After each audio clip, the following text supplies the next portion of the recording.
Buenas tardes, doctor Edi. Mi nombre es Johnny Muya y voy a hablar acerca de las acciones posesorias. ¿Qué son las acciones posesorias?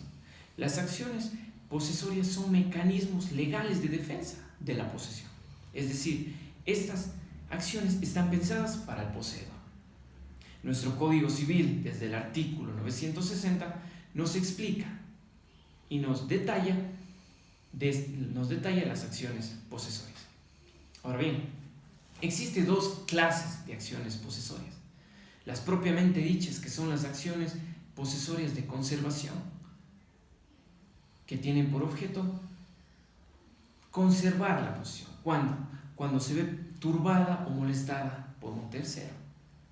El segundo tipo son las acciones posesorias de recuperación, que éstas se presentan cuando el poseedor ha sido despojado de la cosa. Ahora bien, no cualquier poseedor puede utilizar o interponer estas acciones, porque el poseedor que quiera valerse de estas acciones tiene que cumplir con requisitos esenciales y fundamentales, los cuales son: el primer requisito es haber estado o estar en posesión de la cosa. ¿Qué es esto? O sea, para entender esto y para darle una mejor explicación de haber estado o estar en posesión de la cosa, nos tenemos que ir por los hechos positivos que van a dar fundamentación a la posesión. ¿A qué me refiero con estos hechos positivos? Hago referencia a las construcciones, ya sea construcción de una cerca o también edificios, o a lo mejor también puede haber unas plantaciones que pueden dar evidencia de la posesión. El segundo requisito es estar en posesión tranquila y no interrumpida. Esto es clave para entender lo que es la posesión tranquila.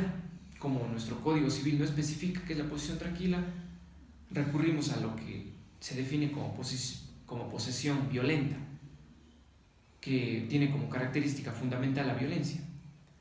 Arrancando de este concepto, podemos definir que la posesión tranquila es esta que se da sin violencia y sin intervención de ninguna persona o de un tercero. ¿Y qué es esto de no interrumpida? Es decir, que la posesión no se debe interrumpida ni de manera civil ni de manera natural. Es decir, de manera natural, cuando a lo mejor yo estoy en posesión, hay dos especies. La primera especie es cuando yo estoy en posesión del bien y no puedo realizar acciones posesorias. Como nos da el ejemplo del Código Civil, no puedo realizar acciones posesorias. ¿Por qué? Porque está inundado a lo mejor el predio. Y una segunda especie es cuando perdemos la posesión del bien y ha sido ocupada esta posesión por otra persona. Y cuando hablamos de una interrupción civil, esta tenemos que entenderla como esa interrupción que se da porque se ha presentado un recurso judicial. Ahora bien, y por último, el tercer requisito fundamental es haber estado en posesión un año completo antes de que se haya presentado la turbación o el despojo del bien o de los derechos reales, ¿no? Cabe recalcar que estas acciones posesorias tienen por objeto conservar o recuperar ya sea bienes raíces o derechos reales constituidos. Bien, algo fundamental y que tengo que señalar y explicar es sobre que el mero tenedor no puede interponer estas acciones posesorias, ¿sí? Porque el mero tenedor y el poseedor son muy distintos.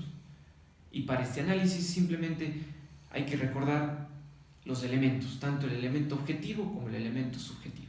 El elemento objetivo, en el caso del tenedor, lo tiene, que es tener en tenencia el bien o la cosa.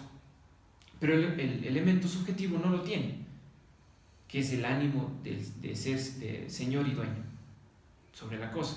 En cambio, el poseedor cumple tanto con el elemento objetivo, que es la tenencia de la cosa o del bien, y cumple con el elemento subjetivo, que es ese ánimo de señor y dueño. Entonces, para que nos quede más claro, es necesario hablar de un ejemplo. El ejemplo clásico es del arrendatario. En el caso de que yo sea el arrendador y le esté turbando al arrendatario, ese arrendatario, por ser el mero tenedor, en ningún momento podrá interponer una acción posesoria.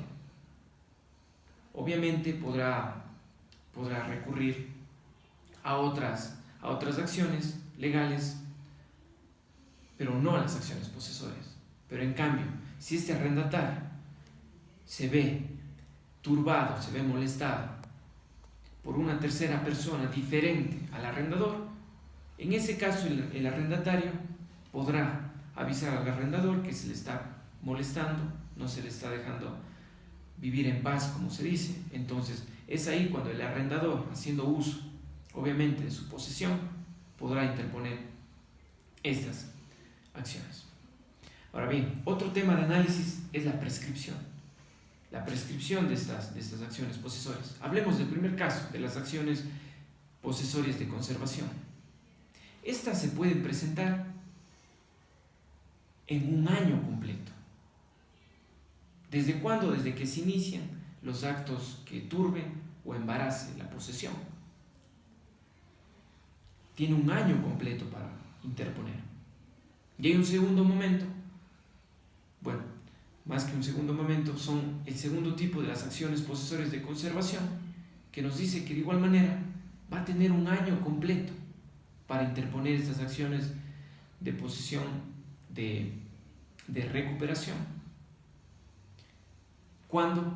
¿Desde cuándo? Desde que ha sido despojado de la posesión. Lo que también tenemos que recalcar y ser enfáticos es que las acciones posesorias en ningún momento consideran el dominio, ¿sí? Lo único que nos interesa y lo que se tiene que resolver es la posesión. Lo que quiero decir es que el poseedor no tendrá que estar demostrando su titularidad sobre el bien para interponer estas acciones. ¿Por qué? Porque no entra en debate aquí sobre el dominio ni la titularidad del bien. Para finalizar, lo que quiero decir es que las acciones posesorias lo que buscan es defender al poseedor, ya sea el poseedor de bienes raíces o el poseedor de derechos reales constituidos. Y en ningún caso podemos confundir entre el mero tenedor y el poseedor. Gracias.